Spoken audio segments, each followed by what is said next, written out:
And he is the Khatim al-Anbiya, the last and the final divine messenger. He is the inaugurator of the modern scientific era. No other.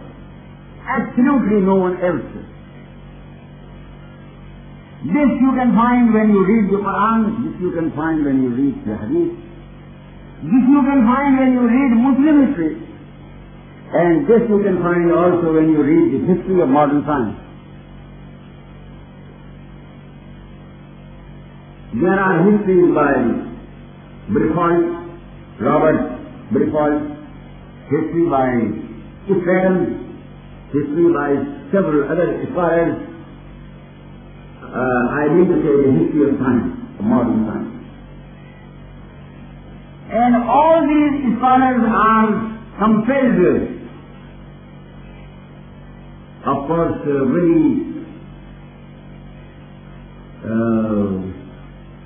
I'll say, in a manner which is not pleasing to them because they are not friends of Islam. But they are compelled to admit this.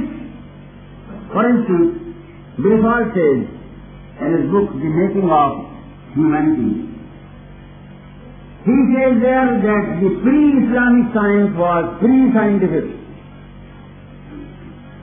The world did not have science before the advent of Islam. And he gives the reason. He says that the pre-Islamic science, whether it was cultivated by the Greeks or by the Indians or by the Chinese, or by the ancient Babylonians or Phoenicians or Sumerians, he says that the world did not know the scientific method of inquiry which was given for the first time in the history of mankind by the Holy Prophet Muhammad himself.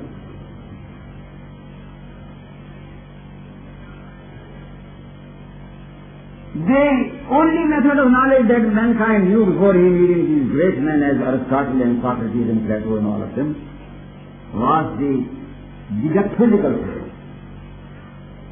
It is only a method for logic, and that also is very defective. The other method of knowledge is the inductive method, and that is called the scientific method. Read any book on the philosophy of science and try to find out as to what are the foundations of physical science. And you will find them telling you the latest and the highest in the field.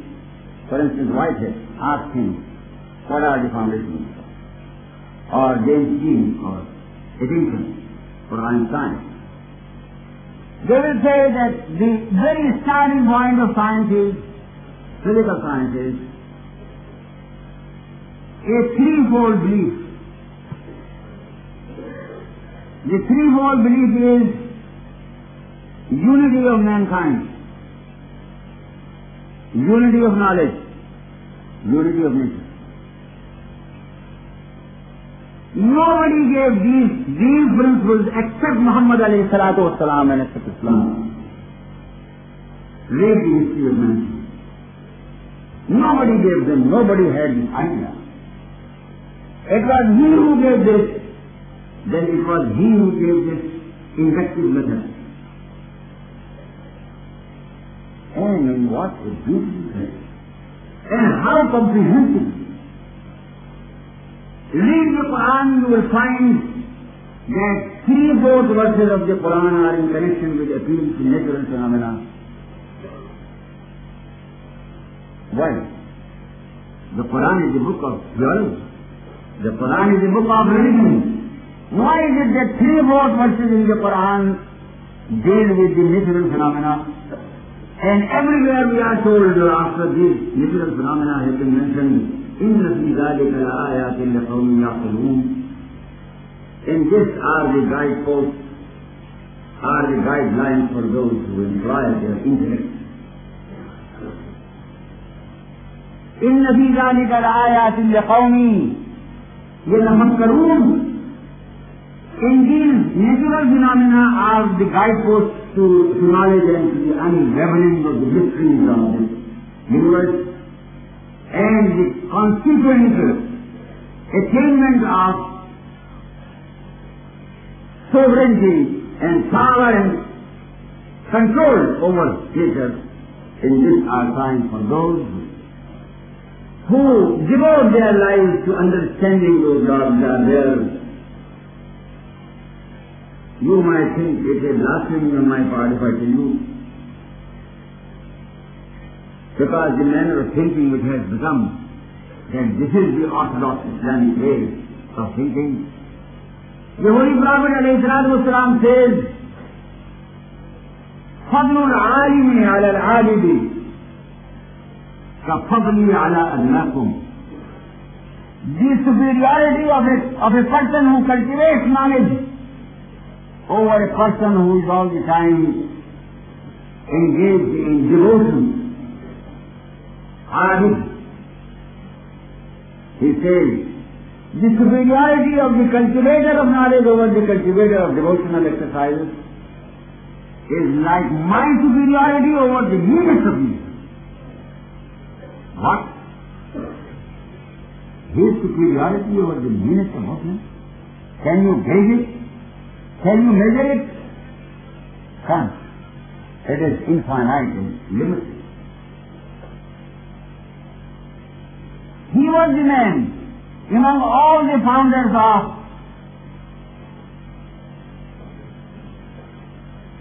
faith. He was one and only one who said,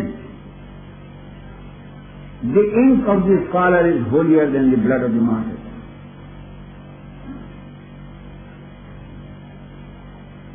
While the other churches were teaching that any rational quest was blasphemous,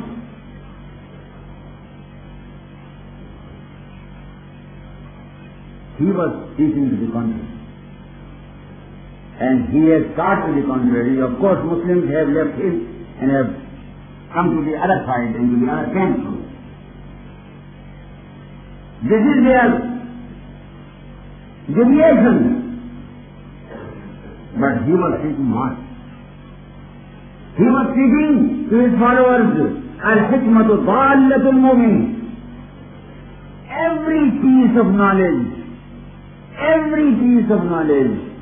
is like the lost property for a believer.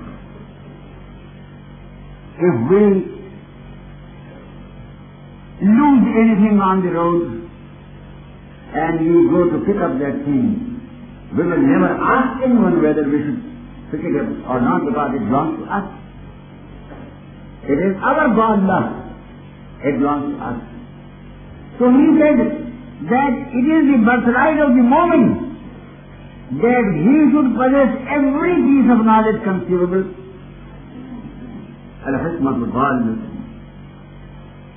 And he made it clear that knowledge is not and cannot be the property of any particular race or particular country or particular community. He said to his followers, اطلب العلم لو كان بالسين. Acquire al-ilm, the knowledge, even though you have to acquire it from a pagan community or like that of China. But in this age of degeneration, I have heard and numerous people have heard and read the sign of orthodoxy in this verse which I recite. They said and they say, ilm seh'at, knowledge is only of three types or under three heads.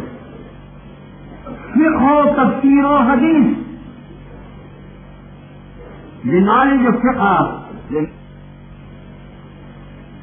he was teaching to the contrary. And he has taught to the contrary. Of course, Muslims have left him and have come to the other side, into the other camp. This is their deviation. But he was teaching what? He was teaching to his followers, al-hikmatu dallatul mu'min. Every piece of knowledge